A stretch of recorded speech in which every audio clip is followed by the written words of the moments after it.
Hi, my name's Stephen Weitz. I'm the Producing Artistic Director here at Boulder Ensemble Theater Company. I'm one of the co-creators of Colorado 2020, Betsy's original docudrama film. Thank you so much for tuning in and for your interest in our project. For starters, I'd like to provide a little background on Colorado 2020 and how it started, how it came to fruition. We started this process back in May of last year. We had originally received a grant from the National Endowment for the Arts in support of a play that we weren't going to be able to produce because of the pandemic. They graciously allowed funded organizations to propose alternative projects. So internally at Betsy, we started thinking about what kind of project we could do and whether we could create something that would reflect the powerful events that were happening all around us and that we were all living through. And after a series of internal discussions, we decided to pursue a documentary theater type piece in the vein of Laramie Project or Fires in the Mirror. And for those of you who don't know those pieces, they use interviews as source material for theatrical presentations. So one of the first things that we did once we decided on that course was to assemble a creative team. We knew that we wanted to capture a broad array of perspectives from our interview subjects, and likewise, we were eager to bring together a group of artists with a variety of skills and backgrounds. So the six co-creators that make up our team are Heather Beasely, Jada Suzanne Dixon, Ilasiea Gray, John Moore, Lynde Rosario, and myself. And in June of last year, after we assembled that team, we began having group meetings to conceptualize the piece and begin first steps. After several in-depth conversations about what topics we wanted to pursue and what themes were of interest to us, we began to fan out and conduct the actual interviews, mostly via Zoom because of the pandemic. And overall, we ended up conducting over 50 interviews between June and October of 2020. So during this little chat, we're going to hear from some of our co-creators and hear their views about this process. And we're going to start now by hearing from John Moore and hearing him talk about finding some of our interview subjects. I think looking back at a year like 2020, I was looking at people who were making news during the year as you were just watching the year unfold. It wasn't necessarily that they were the most famous people, but you're watching people on the news and you're just thinking, man, I would love to talk to that person.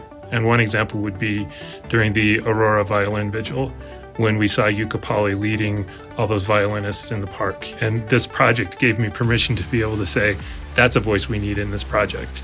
And so I looked for people like that who I think would have something really interesting to say. During each interview, we frequently discussed very specific things with the particular subject, but we also asked all of them a series of what we called universal questions, some of which you'll see answered in the film. The majority of the interviews were conducted individually by a single member of the team, although we sometimes worked in pairs as well. And given that each interviewer was left to conduct their interviews in their own way, the process unfolded differently each time with each interviewer and each subject. And here to talk a little bit about that and her process as an interviewer is another of our co-creators, Jada Suzanne Dixon. Honestly, I was often listening for the moments of silence. Because in that, you could see, you could feel that the interviewee was moved by something they were saying, something they were remembering. And I really found so much value in capturing that silence and then what came after, because that always came from a place of truth and authenticity. Many of the co-creators began the interview process by seeking out people that they knew or had a previous relationship with. Some sought out individuals with a particular professional background that might offer a particular insight. But we were very conscious about casting a wide net to capture as many perspectives as possible in order to create a rich pool of source material to work with. And that included talking to some very special young people who not only shared their views with us, but many of whom went on to portray themselves during the filming. And here to talk about some of these young people is Ilasiea Gray. Oh my gosh, I think that was probably my favorite part of this process because I've been teaching kids in acting for a very long time, and I always feel like I'm a youth advocate. So like anytime they can have an opportunity in anything that I'm a part of, like, yes, that's goals. So to not only have them interview and just hear the amazing responses they had to the questions, and then they didn't know they were going to play themselves, but then the joy that they felt knowing like, what, I also get to be a part of it, and then to see them on set filming and just, oh my gosh, the excitement that they had. And not only that, some of them I was still working with like weekly, and so to be running their lines of themselves with them was really fun, and just hearing the nerves that they had before they came in. It just was a really rich experience. When we finished those 50 plus interviews, we ended up with about 75 hours of recorded material. And so then we set about the process of how do we turn that into a script. And we started by using transcripts from the Zoom process and cleaning those up into documents that we could sift through and search and things like that. And ultimately started winnowing and weeding things out and sculpting it into something resembling a script. And here to talk a little bit about that process is another of our co-collaborators and BETC's Associate Artistic Director, Heather Beasely.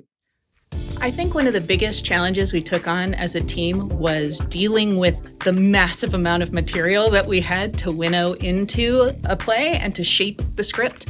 And so I think it was particularly helpful once we decided on a modular approach, sort of a building block approach to writing individual scenes, that it helped us to link ideas that would relate across the entire piece, but also to keep each section focused on a particular idea or through line that really kept energy moving throughout the piece.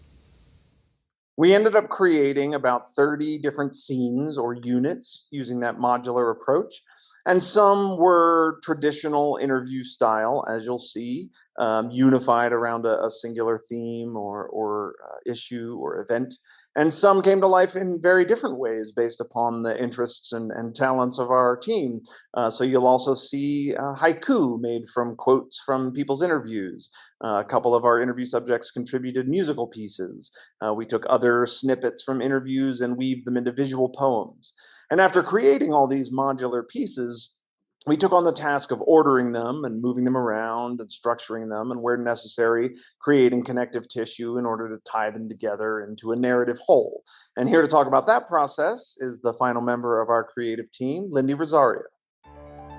Well, first we started with a chronology of what they were talking about to make sure that it fit the linear timeline of the year itself. But ultimately, it was about finding a balance between the heavier content and the more lighthearted content so that we could create sort of this easy journey for the audience to follow, so that there was a balance between trauma and joy. Once the script was finalized, which was very late in 2020, right toward the end of the year, we undertook the filming process. So we worked with a local videographer named Ray Bailey, who helped us plan and execute our shoot. Over the course of 8 days, we filmed over 40 local artists who came in and one at a time to respect social distancing and COVID protocols and recorded their pieces of the script. In some cases, the actual interview subjects portrayed themselves for filming, and in many cases, they were portrayed by members of our local acting community.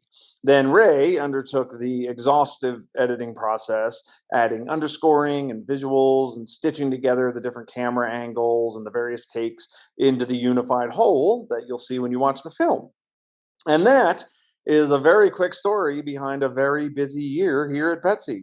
In many ways, this has been the largest single undertaking in our 15-year history, and I'm very, very proud of all the people who participated and in the results, and confident that it was worth every minute for us as an organization.